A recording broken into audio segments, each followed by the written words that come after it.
ಗಿರಿಜಾತೆ ಕಾಪಾಡು ಮಂಗಳ ಕರುಣಿ ಮಂದಗಮನೆ ಮಧುರ ವಚನೆ ಮಹಿಷ ಮರ್ದಿನಿ ಚಂಡಿ ಚಂಡ ಮುಂಡದ ಮನೆ ಓಂಕಾರಿಣಿ ನಂಜನುಂಡ ನಂಜುಂಡನ ಮುದ್ದು ಪ್ರೇಯಸಿ ಚಂದಗಾತಿ ಚಾಮುಂಡಿ ಅಮಿತ ರೂಪಸಿ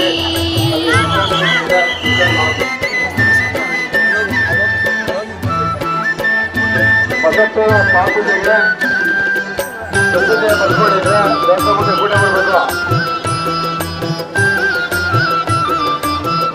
ಬಸಪ್ಪನವರ